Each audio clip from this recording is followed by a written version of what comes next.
Welcome to the Fantasy Footballers Dynasty Podcast with Borg, Betz, and a baller.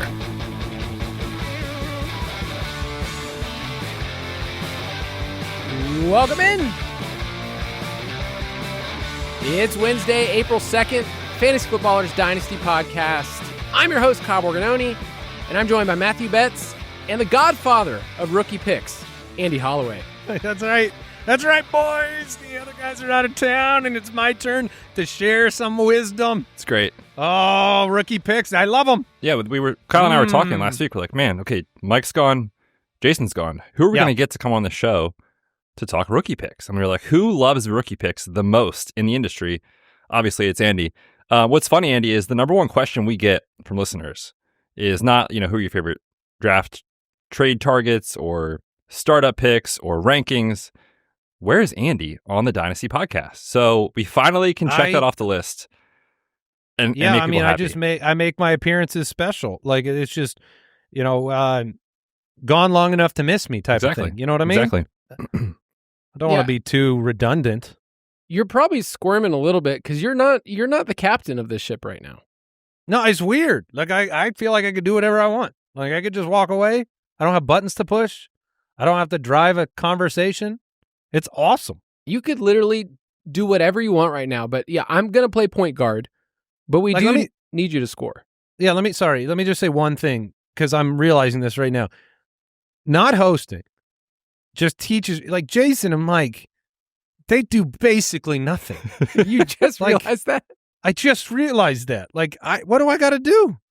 I could draw a picture right now. It's great. And you realize that half the time, like, we don't know if Jason's listening. And maybe that's what makes him endearing. But there are so many moments where it's like, maybe he's in, maybe he's out.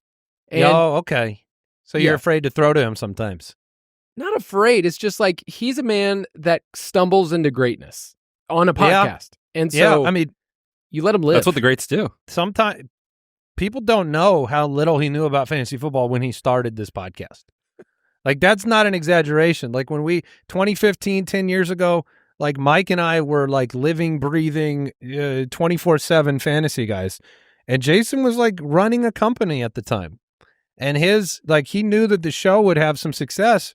And he's a great comedian and improv, and he knew football. He played fantasy, but it was like he felt so behind the eight ball and literally just faked it for the first 6 months. And he did it successfully. He's told me before that like his biggest thing, and I think anybody podcasting in this space can feel imposter syndrome sometimes, but like taking a step back here, because we're going to talk about rookie draft tips and tricks, talk about some old players, which Andy can definitely speak to us about that. But like, because Jason went from that at the beginning to now he's like Mr. Spreadsheet behind the scenes that I think people don't realize, like all the things that Jason does. Like, he put his head like deep in this, and I'm going to stop talking now. You're right. Jason is I've told this to many people. Don't you share this episode with him. Never. He's the smartest guy I know. Now, he's also the dumbest guy I know. He is genuinely both at different times, but if you gave us both one task, like I can do 50 tasks pretty well at the same time. But if you gave one task to Jason and one task to me, I think he's going to win most of the time. He's a very dedicated, concentrated, like when he's on one task, like he's our spreadsheet guru for the rankings. Like, that's his game. And when we're doing business stuff, like if his brain is on one topic, it works really well. But then the other times, sometimes the grammar's not there. You know what I mean? I don't get the it. Talking, he's a special dude. The talking, the writing, not really the strengths. Yeah, no. He's good.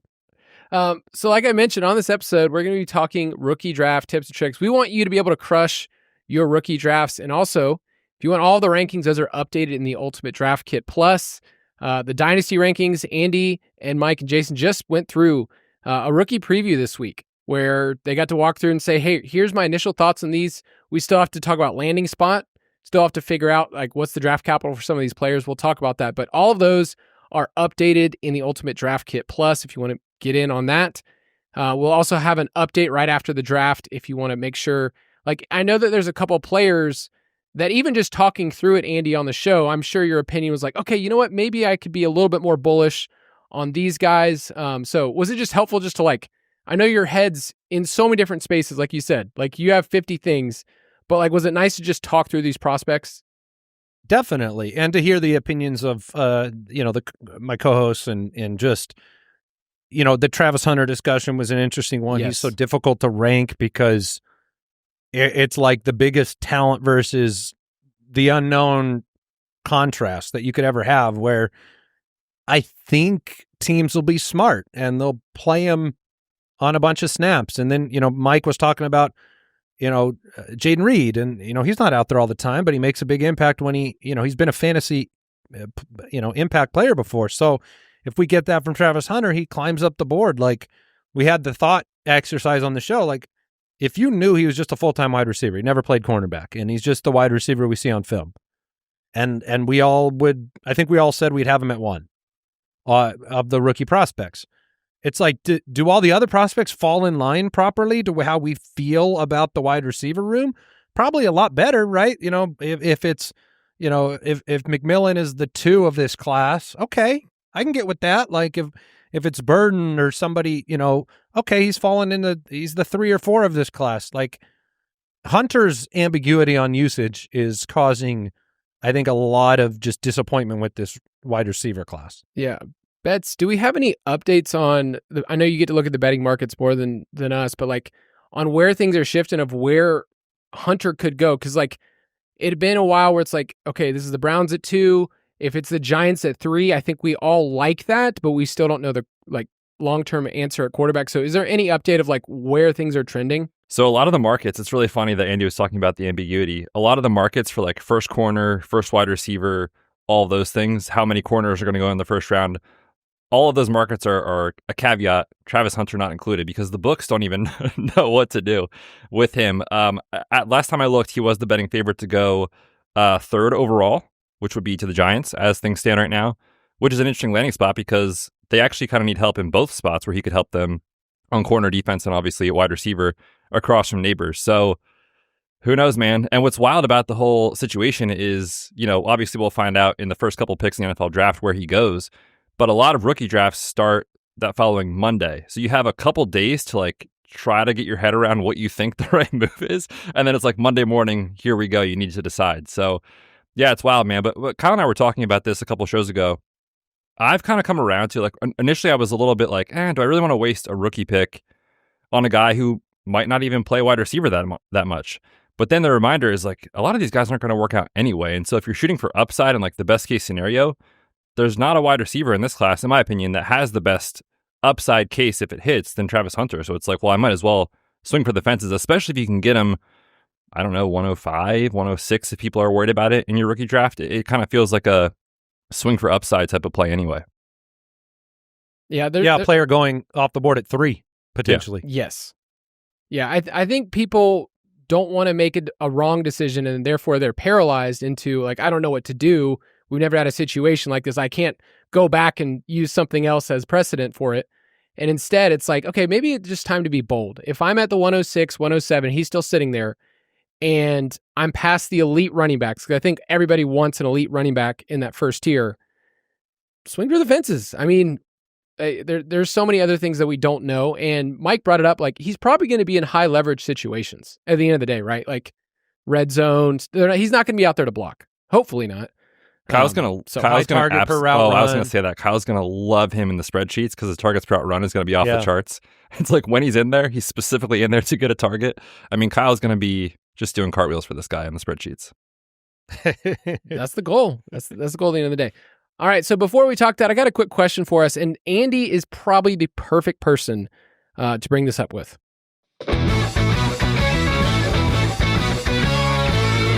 Old, bland, and undervalued. So really, we got to figure out which one of us is old, which one of us is bland, and which one of us is undervalued. That's really what this comes down to between three of us. Between the 3 of us? Well, you guys are old. Yeah, I got the old one. Yeah, you got the lock.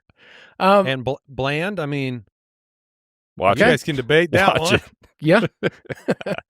There's nothing worse than being called bland. That is pretty much I thought the I worst. had all 3 on lock. Oh, really? Yeah, I mean, Look, the older I get, I'm just reaching the age I want to be anyways. You know what I mean? I want to be in the rocking chair already with a fishing pole and a book and a cup of coffee and I've been waiting to get old for a You're long living time. the dream, man. Yeah, I've been dying to get old. People don't realize that you're the youngest of the three of them. Yeah, I am. But no, I like that life too, Andy. We're going to talk about an old veteran in Dynasty that you are still bullish on. And we're bringing Andy because it's kind of his specialty, the way that he's built a lot of teams in the Main Ballers Dynasty League. And I think it's the part where if you're playing Dynasty for the first time, you're told, I want youthful players, I want, wide receivers that are, I want as many Justin Jeffersons as possible. And at the end of the day, you're going to have to build your roster out of this weird amalgamation of like, okay, I got some old guys here, and I still want to see if they work out. So, Andy, give me a name of an old veteran that you are still bullish on in Dynasty. Well, the name I chose, 30 years old, or almost 30 years old, running back Alvin Kamara, because his opportunity and the contract, I think the Saints will probably draft a running back. We've been through this exercise before a couple of years ago. It's going to be Alvin Kamara's show. This year, I think, is pretty committed to Carr and Kamara, and they may take shots at wide receiver, they may take shots at running back, they may take shots at quarterback in this draft to build that next generation of Saints offensive weapons. But for now, like, Kamara is so valuable to me because people know he's old. So from an acquisition standpoint in Dynasty, he's just old. He's had his prime and it's over. And yet he's effective, right? Like he catches so many passes. Derek Carr is such a wuss. They don't have a lot of pass catching options. Like, I just don't understand. This is a player that last year, even though he got banged up, and I think again that lends itself towards acquisition. You can pick him up in dynasty leagues if you want to take a 1-year shot, a 2-year shot. He only played 14 games and he hurt you when it mattered most with his injury. And those are going to be concerns with older players. But when he's on the field, this is a top 10 running back that is going to get driven down dynasty startup drafts, obviously, but could be a nice, easy to acquire piece that'll give you a year. Maybe it's 2 years, maybe it's a year and a half, whatever the case may be. These are players that can get you to the playoffs. These are players that can win you a championship. Still effective, targeted on 31% of his routes, and yet not attractive for dynasty players. And these are I thought of an analogy for my view on rookie picks. Would you like to hear that for just like a moment here? Please. And I also want to say, you are annoyingly good at analogies over the years. Okay. Like, doing a lot of shows from behind the scenes, I'm like, Andy's got a lot of these. So I thought about this driving in because I knew we would be making light of the fact that I don't have a lot of rookie picks. I just don't. I trade them away. I trade them away for assets. That's what I generally do. And I thought about it in this sense. A first round pick, it's the door, right? Door number 1. And behind that door, maybe it's 50% chance it's a brand new boat, okay? Second round, behind that door, maybe it's a 25% chance of a brand new boat. Third round, maybe it's a 10% chance of a brand new boat. I buy old boats that still run, baby. I don't. They might be a little bit old, but I know I'm getting a boat to put out on the water. And so I try to find, it's not like I'm anti-youth in Dynasty. That's not the reality of the situation. It's more, can I do some dances to get players now, right? Most of these picks we're trading, they're future, right? They don't play for me today. So it's not that I wouldn't rebuild with picks or I'm like, I don't see the value in a high first round pick. I've just watched people go through the door with their grin and anticipation, and they're like, oh, I cannot wait to see this boat. And there's nothing there. It's like a half inflated, tube to ride down the river on, and it don't work. Well, you're gonna buy a pontoon where, yes, I get it. It's not gonna go very fast, but not always, yeah. But it's going to work. And it's a boat. it's definitely a boat. Still a boat. So Kamara he's not a speedboat anymore, but this guy's going to get you. He's going to get you where you need to go at 30 years old. In full PPR, I mean, you still, and you knew that he was going to age differently than the other running backs. When we talk about age cliffs, it's like, okay, This player's still going to see, he saw 89 targets last year. It's defeating a lot of the principles of people when they go into Dynasty and say, okay, I don't want a player like this at all. When Andy or somebody else could look at it and be like, hey, I can get a year out of this player where I'm not having to pay the price of a premium running back, and yet he was a top 10 running back last year. Well, and one last thing I'll say about him, just to recognize, he was still pretty effective on the ground. 4.2 on the ground last year was his highest number since 2020. So that was kind of nice to see that we didn't have, because his efficiency on the ground had been diminished, and it was all pass catching. It was nice to see him have some, 6 touchdowns on the ground in not a full season. We can live with this, especially if you get it cheap. For sure. And I think context on that is important too. It's kind of hard to rewind the clock, 4 months or whatever, and go back to those brutal Thursday night games. But man, Spencer Rattler was starting games for this team. The offensive line was a train wreck. So context, even with all that, he was pretty good. I have Kamara in Dino Jr.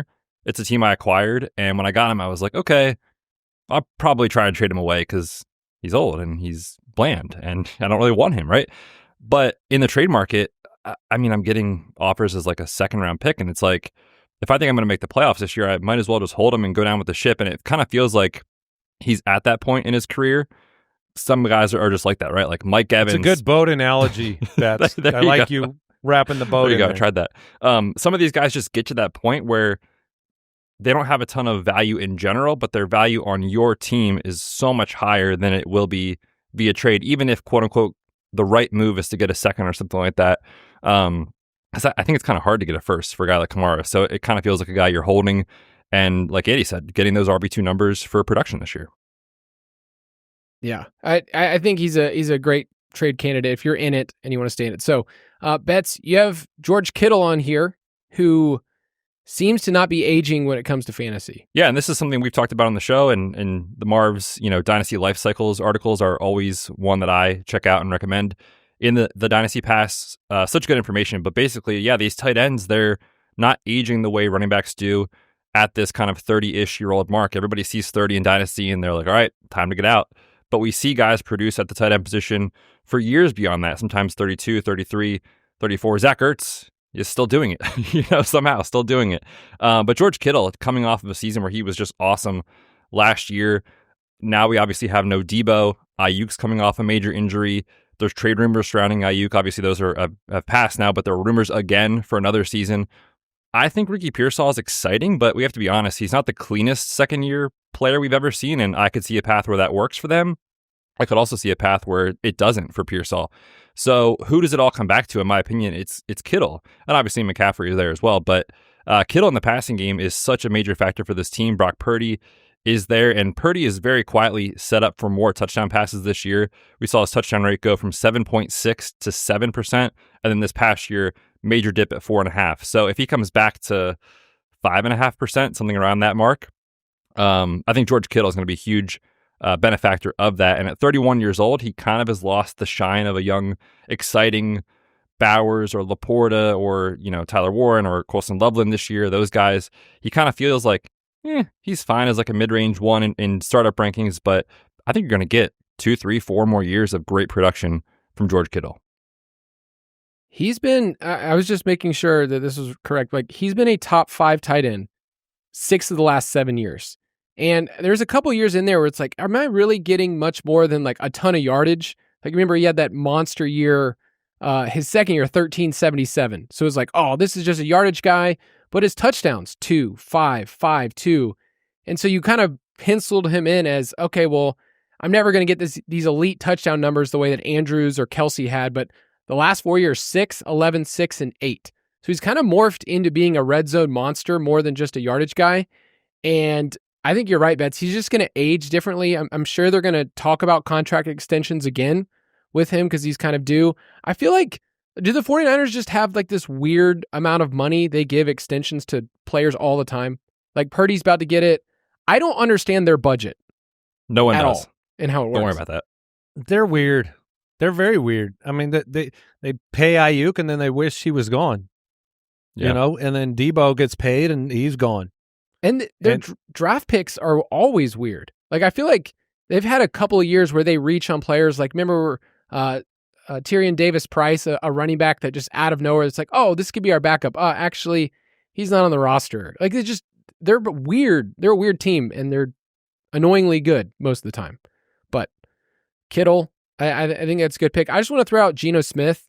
He turns 35 in the first month of the season, and I had to make sure this is correct, but the only two quarterbacks that are older than him as starters in the NFL is Stafford, 37 years old, and Russ, who's not going to be a starter very long.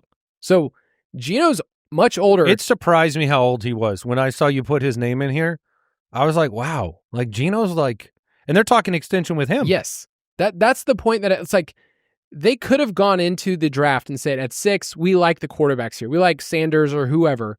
And it was very clear that Pete Carroll's like, no, I like Geno. Last year, despite all of the change that they had in Seattle, like set career highs in completion percentage, passing yards, wins, pass success rate, is just his TD rate wasn't there. And so I think he's one of those players that you can have as a QB2 or in a super flex. You're feeling pretty good about yourself.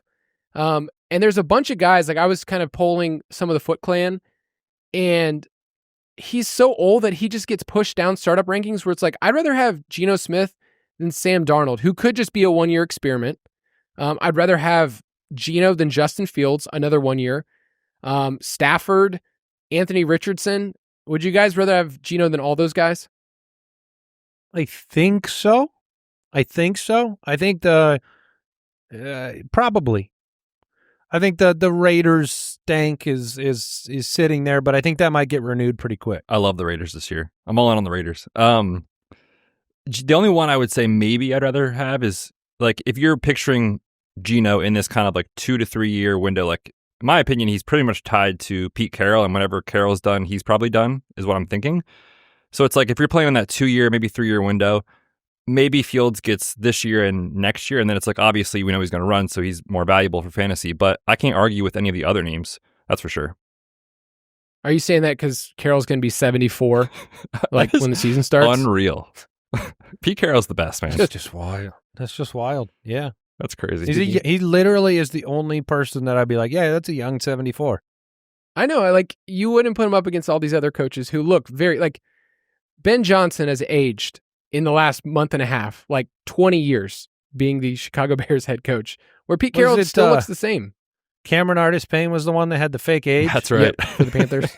He was like 2 years. He was older than he had said he was. Like, maybe Pete's like got the wrong birth date. No one's called him out. He's like, I'm not going to bring it up. If no one's going to ask me, then wants to set all the oldest coach records for some reason. Why not? All right, we're going to take a quick break, and we'll be right back.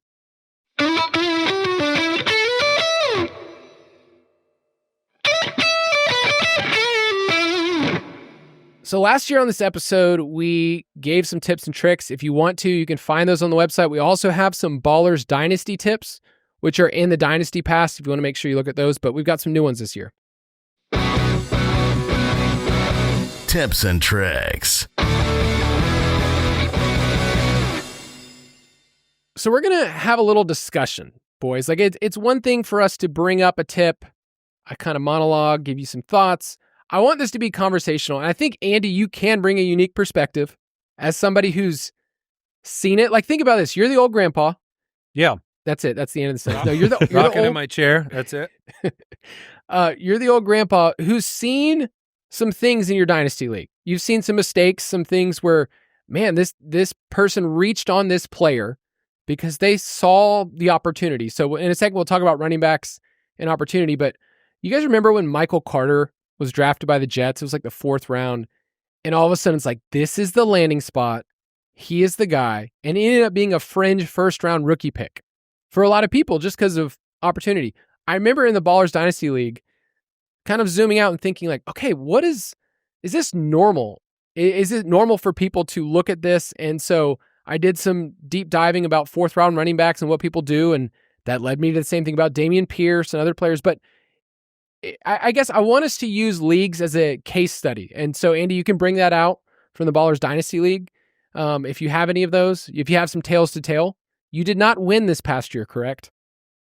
No, I did not win. I believe I was eliminated in a narrow defeat by Mike in the semifinals. My old team is barely hanging on.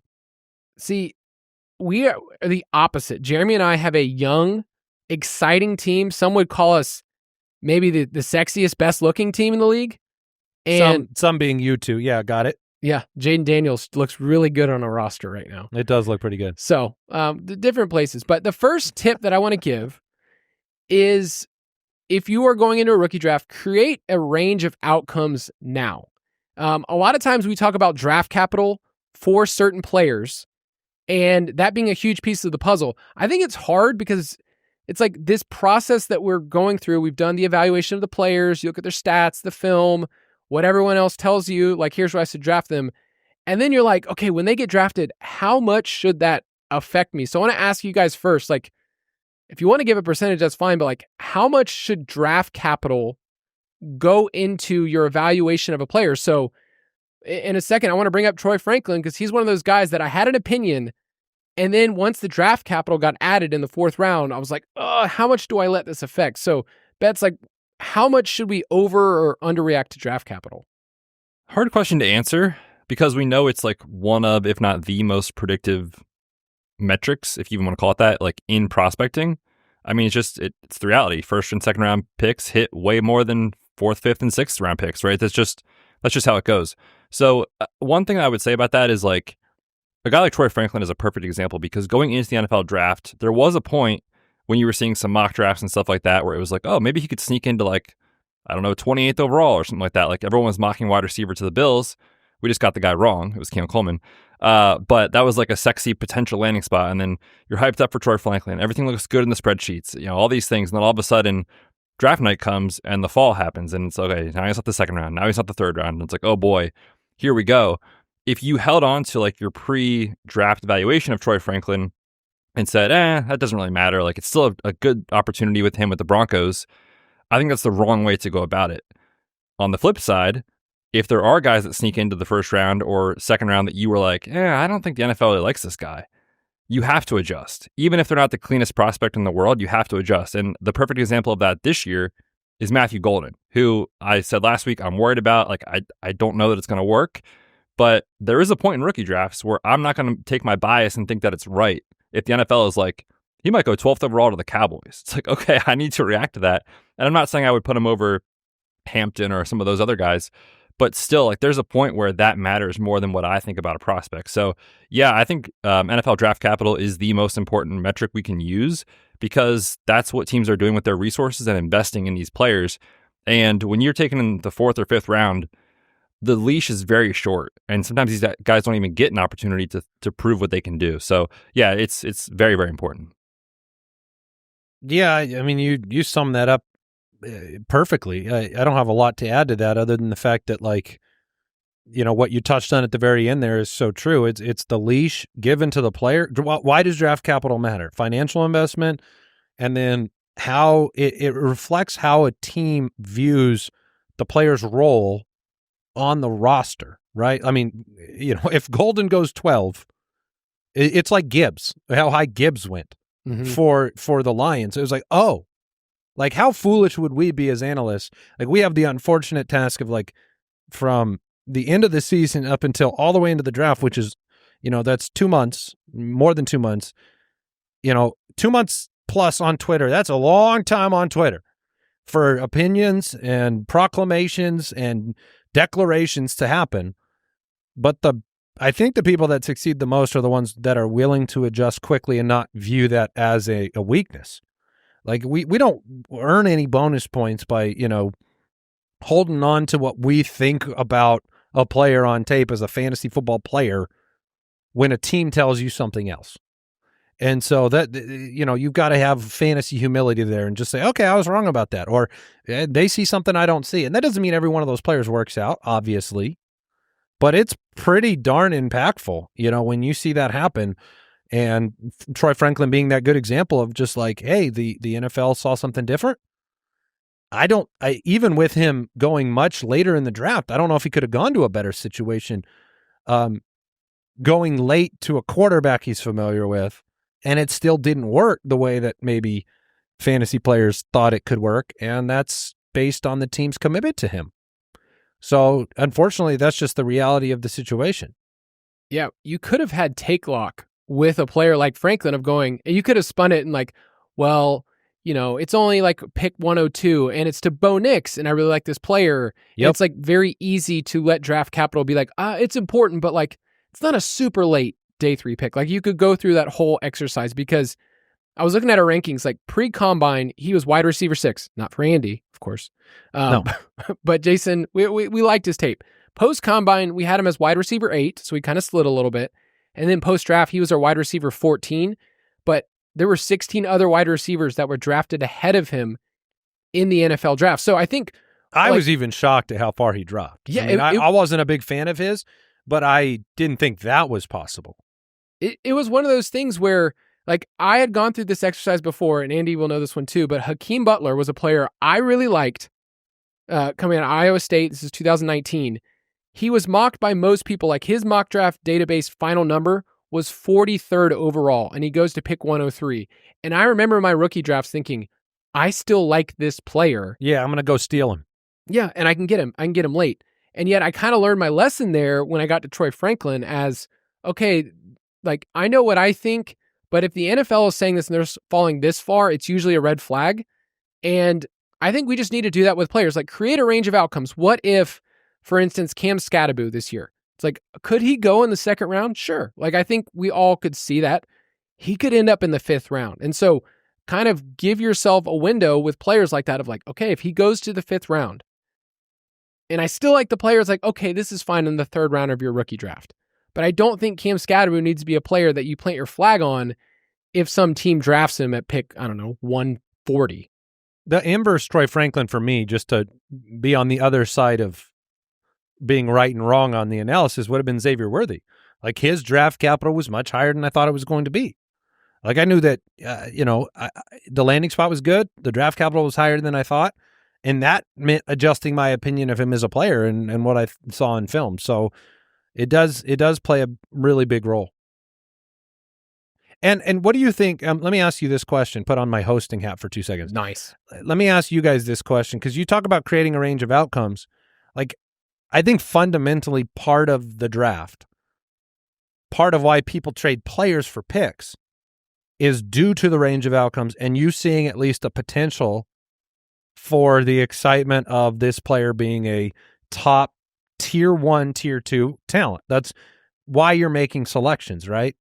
So, like, do you ever make safe rookie picks where your range of outcomes aren't all the way up into that tier 1 or not? Like, is that what makes them the most attractive to fantasy players, is the fact that that tier 1 exists for them?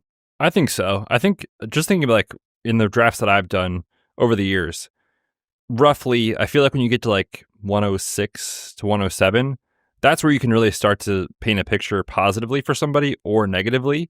And oftentimes, if you hold the pick, obviously you're viewing the players that are there as this guy could turn into this.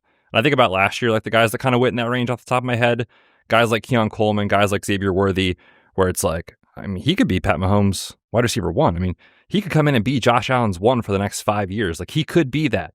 And then you get excited about those things, when in the reality is like, sometimes, the RB4 in the class, or the RB 5 that kind of goes just a little bit after, or a tight end in the class that isn't as sexy, doesn't have as much perceived upside, which, by the way, I think we're kind of terrible at predicting that oftentimes, is sometimes just a better bet to be relevant in the NFL 2 or 3 years from now. And, the guy that gives you RB 15 or 16 numbers is not going to feel as good as when you hit on the next Justin Jefferson or the next, Jamar Chase.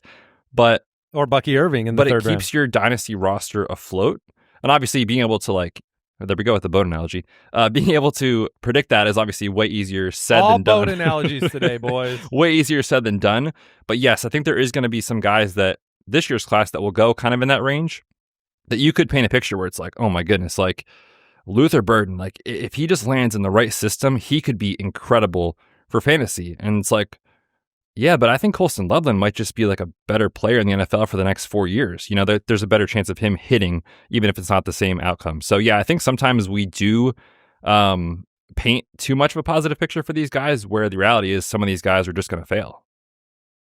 Yeah, just they're all going to fail. Look, it's a feature. That's my point. It's a feature, not a bug. The fact that they can fail, but the fact that they could be a Hall of Famer, that is what is attractive about that process. Nobody wants to go and take what you already know sometimes. They'd rather have what you don't know. It's the scratchers. Yeah. People play scratchers all over the place. For sure.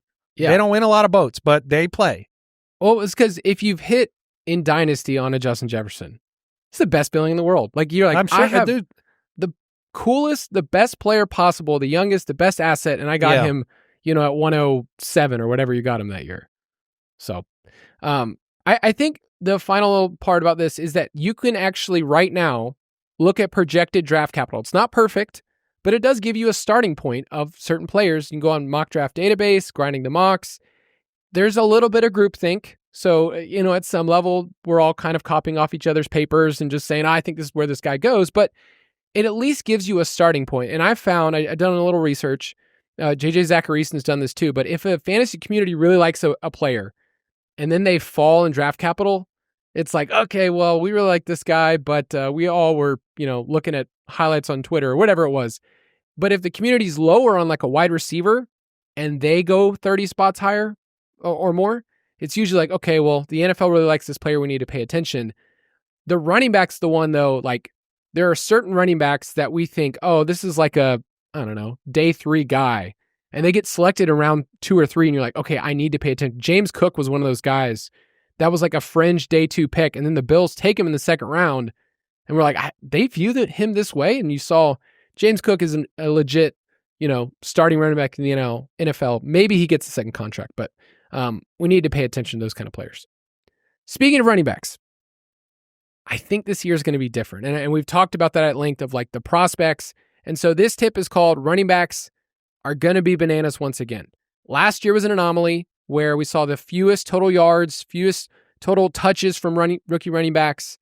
We didn't even have 2 in the top 24. You felt it if you went for Marshawn Lloyd. I was looking back at my drafts and I was like, oh man, I thought Marshawn Lloyd was going to be a guy. I think he touched the ball 6 times, whatever it was. Like if you had told me he touched it 0 times, I would have been like, yeah, I guess you're right. Do we have any memory of him on the field other than no injury reports? Not a single snap, honestly. Okay. I didn't remember at all, but he was talked about a ton. Yeah. And every single time we'd get a report like, oh, he's going to be in the mix. He's coming back. And this year it's like, okay, I spent a second round pick on a player and you can feel those wounds. But this year, just realize that a majority of drafts, 40% of the first 2 rounds is running backs. And then about 42% is wide receivers. So it's going to be that this year. You're probably going to see 5 running backs go in the first 8 picks, depending on, the draft capital. But I think at the end of the day, it's going to be bananas because everybody in your league needs running backs. It's one of those things where that they don't age quite as well as we want to, and yet everybody is still like trying just desperately to find an RB2, an RB3, especially when you get to your league's trade deadline. It's like everybody's so desperate to trade for Alvin Kamara or whoever. So are you guys like prepared for your leagues in rookie drafts and just in general to be running back thirsty this year? Because last year was just so bad. Like, are you seeing that already in your drafts? Yeah, I mean, all we talk about with this class is how deep the running backs are, right? It's like there's guys that are going to go this year in like the 4th and 5th round of the real NFL draft that in last year's draft might have been 3rd round picks. Like the class was just so weak last year. And I think a lot of that is kind of tied to the combination of how well the veterans did last year with now you have this like perfect storm of veterans crushed last year. Okay, let's look at the free agents this year. Oh, the headliner is Najee Harris. And no disrespect to Najee, but like it's different. It's not Saquon. It's not Derrick Henry. And you saw running backs in free agency barely make any money. I think the NFL knows this draft is very, very deep. And I think you're going to see the backfields really just get shaken up like crazy because of the NFL draft where the depth charts are super uncertain. And there's a lot of guys that right now look pretty good that, in a month or 6 weeks are not going to look very good. So yeah, I think the running back thirst will be real for the NFL, and I think it will be real in rookie drafts because of that. I mean, thank goodness for Bucky Irving doing something out of the 4th round last year because, Benson and Brooks and you mentioned Marshawn Lloyd and, We just didn't have Jalen Wright didn't do anything in Miami. He was so bad. It was a really disappointing draft class, and we spent a lot of the summer saying, hey, we know that it's not the strongest, but hey, here's the numbers. It always ends up where a few of these guys are making a big impact. And thank goodness for Bucky Irving on that front and an occasional Ray Davis jumping in there. But yeah, it is going to be a pendulum swing, I think, and feels like the safest way to go when you contrast it with how we feel about wide receivers right now.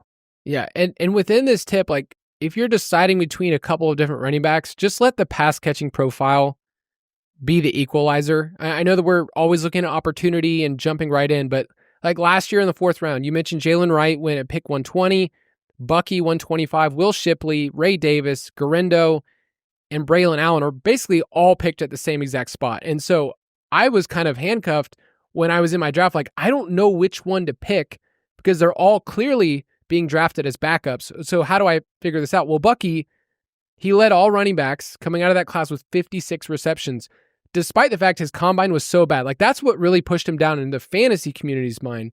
And then when you look at the scheme fit, that's like another tiebreaker. If you're like, do they catch the ball? Do they work in the scheme? Like, Tampa Bay runs a lot of man and gap. That was Bucky's bread and butter.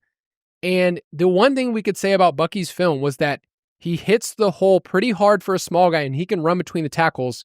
And that's exactly what you saw. Like, the explosive stuff wasn't there on the Oregon film. And then I guess he leveled up and morphed into this player who just is shot out of a cannon. But like, let that be the tiebreaker for you for some of these running backs, because everybody in your league needs them. And if you're trying to sort out, like, do I want Travion Henderson? Do I want Quinshon Judkins? These kind of players, like, I would just let the pass catching, and we have all of that in the Dynasty Pass. If you want to look at their, receiving ratings and, what they did, what the market share was, like, you can use all of that. I'm using it actually against my league mates. So I have brought up many times to Mike that I have the 103, Jeremy and I do, and that's exactly where we're taking Travion Henderson. If he wants him, he can pay up. It's been really. Where's he sitting? Where's he? What do you mean? Mike's Where's his pick? Oh, Mike, we want veterans. No. Where is Mike picking in the rookie draft? Oh, I have no clue. It's not good enough. No, I want like a veteran to level up. Yeah. I'm trying to get Mike's team younger by getting him to pay up for a player who he hasn't seen have an NFL snap yet. He won't hear this. He'll have no idea. It's fine. I hope you can break his team. That'd be great. Kyle brought up the receiving. If you're using that as a tiebreaker for some of these middle to later round type guys, just a couple guys to highlight in our production profiles that are popping as pass catchers. Scadaboo's receiving profile is off the charts. Hampton looks great. It's out of this world. Caleb Johnson's, even though Iowa didn't throw the football, like on a per pass attempt basis, was very good. Some guys are going to go a little bit later, like Jaden Blue out of Texas, Brashard Smith, RJ Harvey's kind of a riser right now. DJ Giddens I talked about last week. Just some of those that you can play around with in the Dynasty Pass. But yeah, that receiving profile, especially in the middle rounds, I think is so important. Yeah, and you can let the scheme fit be the tiebreaker. I mean, what do we talk about? There's 5 or 6 landing spots that you're like, oh man, if you go to the Chargers or Dallas or Denver or the Raiders, we're going to be super excited no matter what. But then there's going to be these players that are like, oh, well, Bucky, he's drafted as Rachaad White's backup. And, Rachaad just came off of a really good season. So, like, I don't know if I really like this player. The NFL didn't, but he fit with Liam Cohen's scheme. So you can keep that in mind if you're going to go through that. You can go back to the running back prospect episode 2 if you want to look through that. Let's take a break, and then we got a couple more tips.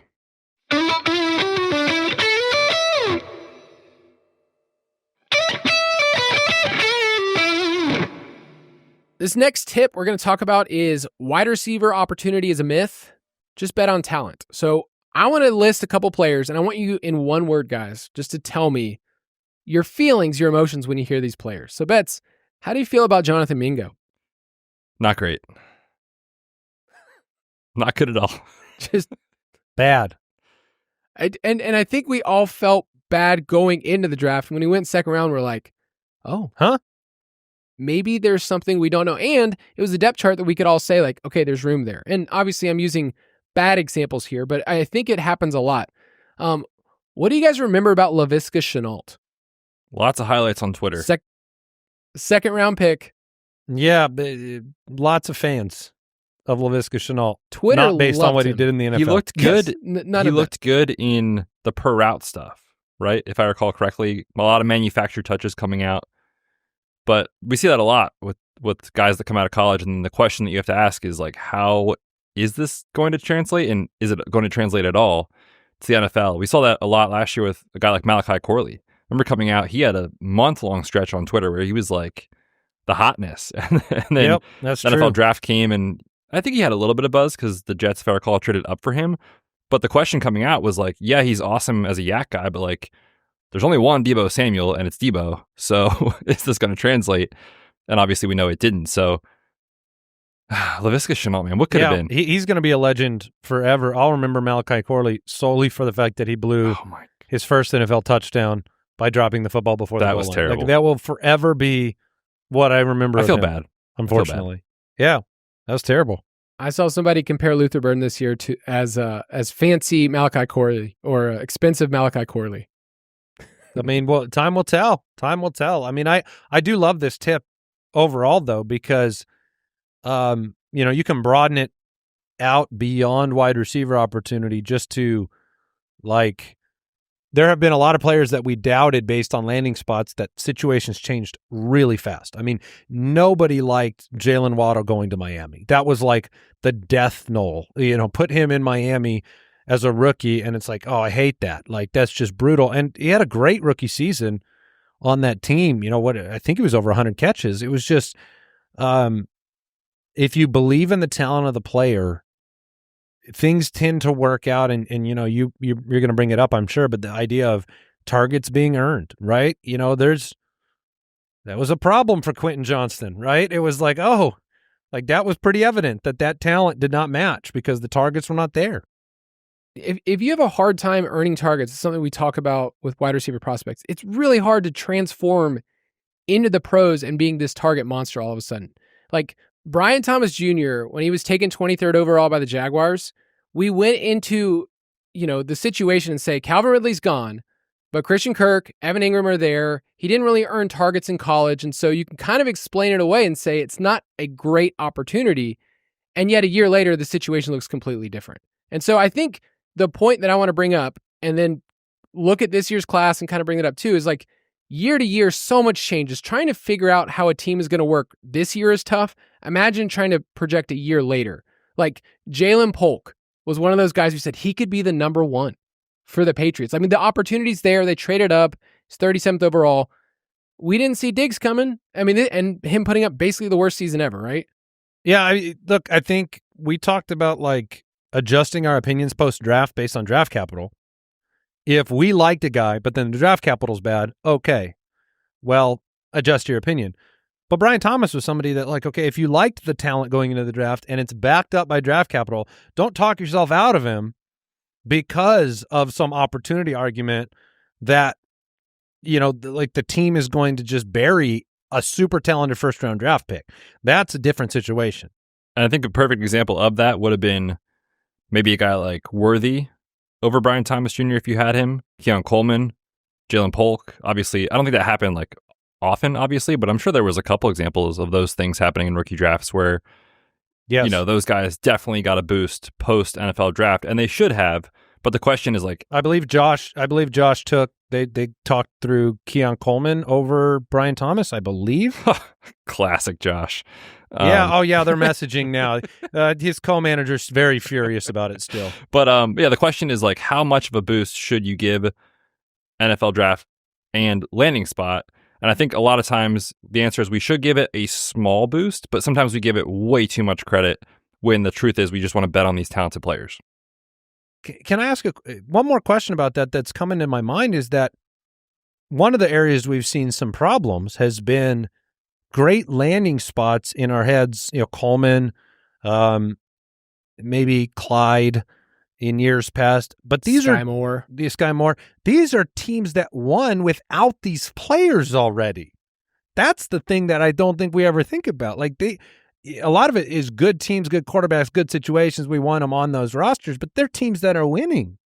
So I think those situations can be much more difficult to predict because you build the Giants around Malik Neighbors. You can build the Jacksonville around Brian Thomas Jr., whereas these teams don't necessarily need you to be there everything. Yeah. Like these teams that are picking in the late 20s of the first round, a lot of times it's like, this is a good addition to our team. This isn't like make or breaking what we have. Although we look at it from a fantasy perspective and say, Quentin Johnston is what they need. When it's like, they can kind of win without, they've proven that they can win without a player like that. So we do have a good article on the site that is called What Matters More for Rookies, Skill or Landing Spot. And for wide receivers, it's skill. Like it's twice as strong as the landing spot because we're kind of bad at figuring out opportunity and how things work out. But the next tip, Andy, you can definitely help us out on this one. It's called cashing in your third round picks, because those picks are only going to get more valuable. In fact, I feel like they're the most valuable within your draft, where people are like, I'm just so hungry. I can't believe this player fell to the 302 and people want them. So I went and looked at the hits, like the best of the best players from the Ballers Main Dynasty League over the last 3 years. So 2022, Kyron was at the end of the third round. Some guy named Andy took Khalil Shakir. So there is like actual historical record that you took someone at the 311. Wow. So my pick hit rate is amazing in the third round. I've probably had one in 10 years and I'm 100%. Take it to the bank. The year after, it was Tank Dell and Chase Brown. That's it. And Tank Dell is one of those players now where it's like, this is so sad. And then last year, Bucky was a third round pick. Bo Nix went in the third round. And then Jalen McMillan had a little moment at the end of the year, but now we're trying to figure out. But that's it. So I gave the best of the best out of 36 total picks. Yeah. So at the end of the day, guys, like, do you feel like people are just searching for that third round star when it's like, you could just trade them right now and get known assets? It just depends on how hungry your league is for a third round pick. I've found that the players that are actually the hungriest for them are ones that already have draft capital in the first and second round and are just trying to pile it up. Brandon. Yeah, right. We've got a guy named Brandon who's done that before.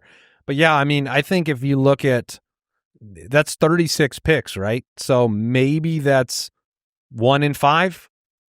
If you're really lucky, 1 in 5 have a shot. I mean, none of us are winning championships on Khalil Shakir probably, and Jalen McMillan in the future. We'll see. But, that's a 1 in 5 shot. And it's not, it's just about how much people are willing to give up. These are picks you wrap up in player deals to me. It's a move the needle to go get a year younger at a running back spot or something like that. So it is important for people to recognize just all the best laid plans in the world. If you're going to hit 1 in 5, I mean, that's not great odds. I will also say too, just real quick, going through our post combine mock that's in the Dynasty Pass, I'm going to read the last 3 or 4 picks in the second round and then the first few in the third round. So we had guys like Jalen Royals, Ollie Gordon, DJ Giddens, Dylan Sampson to round out the second. And then in the third, Jalen Milroe, Baishal Tootin, Jalen Knoll, RJ Harvey, Isaiah Bond, Harold Fannin. I think we can do a pretty good job because of how things have developed in Dynasty over the years of prospecting and trying to just increase your probability of hitting on the pick. But the truth is, that's a lot of the same guy that most are going to fail. There's going to be 1 or 2 that might hit. So my preferred strategy in this third round oftentimes is if your draft goes to a fourth round and someone loves the guy that's at the 305, yeah, I'll take the 307 and the 402 and you can have this pick and I'll just take 2 shots and hope I hit one of them, sort of thing. So I feel like when you get to this part of the draft, the tiers are so big. Don't be afraid to just move back a couple spots and just throw 2 darts at this range instead of just 1. What's really funny is the one pick you identified that I didn't remember I had picked. I remember I had Khalil Shakir on my roster. I didn't even benefit from it because Khalil Shakir, I had him sitting on my bench for some period of time, and I think I either released him or traded him for nothing. So I didn't even benefit from the pick that was one of the 7 or 6 hits. That's great. Hey, yeah, just put it on your LinkedIn as this is something you did really well as a podcast host. There you go. There you go. All right, a couple other quick ones. This one's called tight end timing. Tight end is one of those positions where it feels like a slow burn. If we throw out Brock Bowers and Sam Laporta, it feels like for the most part, a lot of these guys who aren't drafted highly, we're just taking random shots, and I have no idea if the NFL cares about this player, if they're good, why they're drafted. So like the Cardinals took a tight end in the 3rd round last year, Tip Raymond, who I was like, I didn't know that he was going to be relevant, but this is a day 2 pick.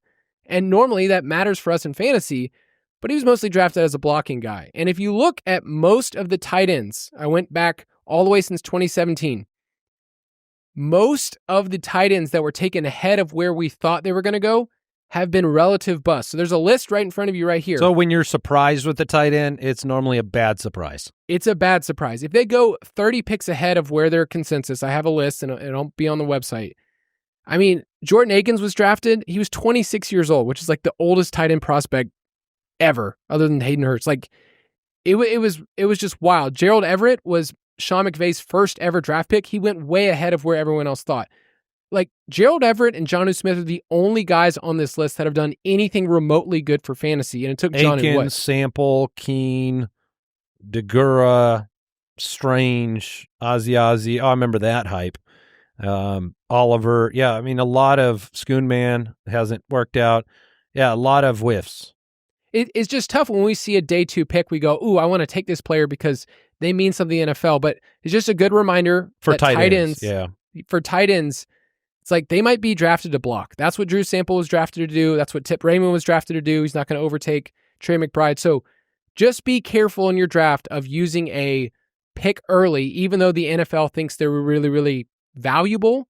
They're probably not valuable for our game. That's a very good tip. Ooh, tip. A tip about tip. A tip about tip. Yeah, no. A tip squared type of thing. A lot of tips. Good job. A lot of tips. Too many tips. One guy that, just for this year's class for context, that I think this could happen on, and I feel bad because I feel like we're like the Mason Taylor haters, apparently, but like we all kind of look at his numbers and stuff and we're like, okay, this is fine. But we've talked about this last week and in previous shows, like the NFL loves him for some reason. We don't know what they're thinking, but they have a plan for him. They have a vision, and he's a consensus top 50 pick. Okay, yeah, sure, that's exciting to some degree, but I don't think we should be like overvaluing him just because he might go to a team and be their tight end 2 for a couple of years, right? Whereas like, I think I would just rather throw a dart on Harold Fannin, even if he goes in the 4th round instead of a guy like Mason Taylor in the 2nd.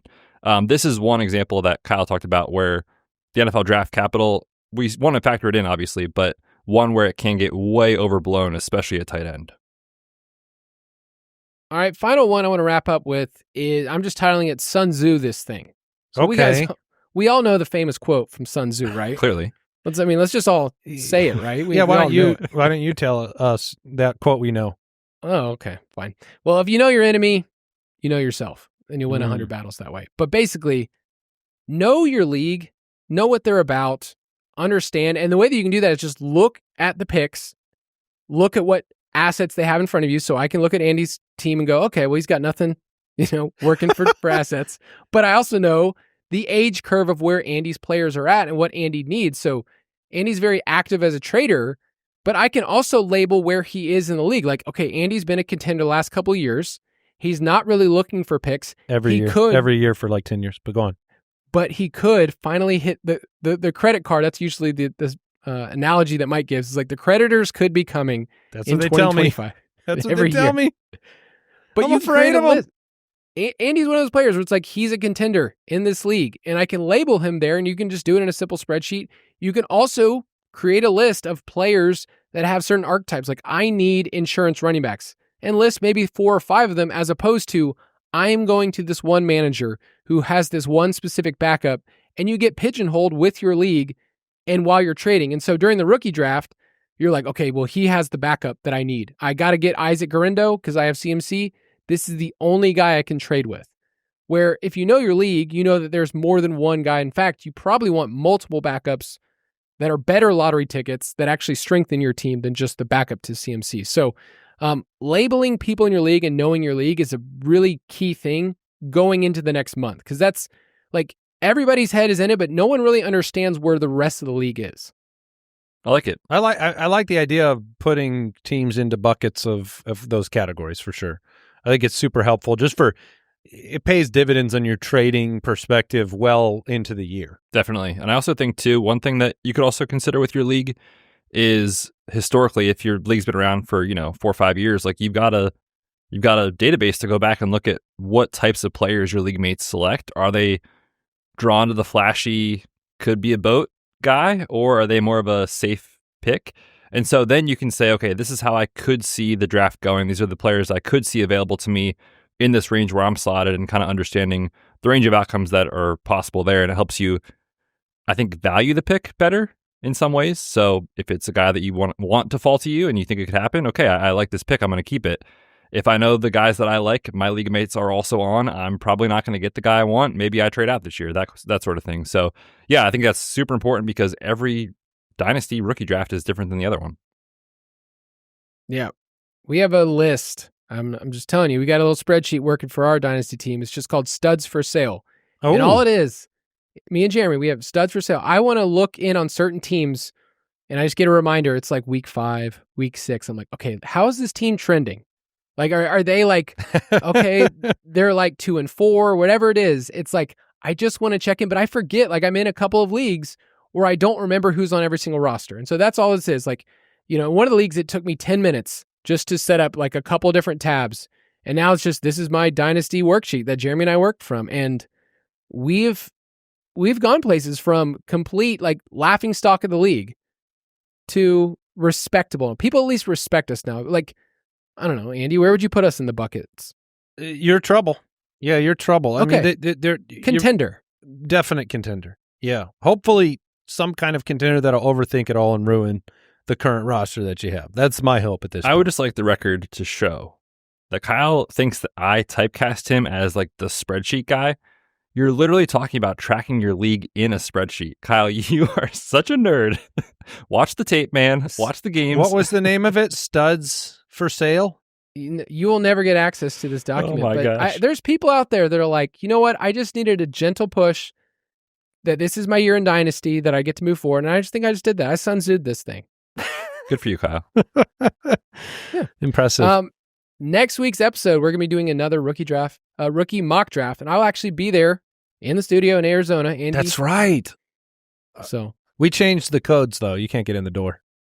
That's fine. I'll find a way. Sit outside. I got people. I got people on the inside. Make sure you check out the Dynasty Pass. All of our rookie rankings will be updated. We just added a Dynasty. Kyle? Where do they go? UltimateDraftKit.com. It's the place to be. Why not? Goodbye. Thanks for having me, guys. Thanks for listening to the Fantasy Footballers Dynasty Podcast. If you want to take your Dynasty skills to the next level, check out thefantasyfootballers.com.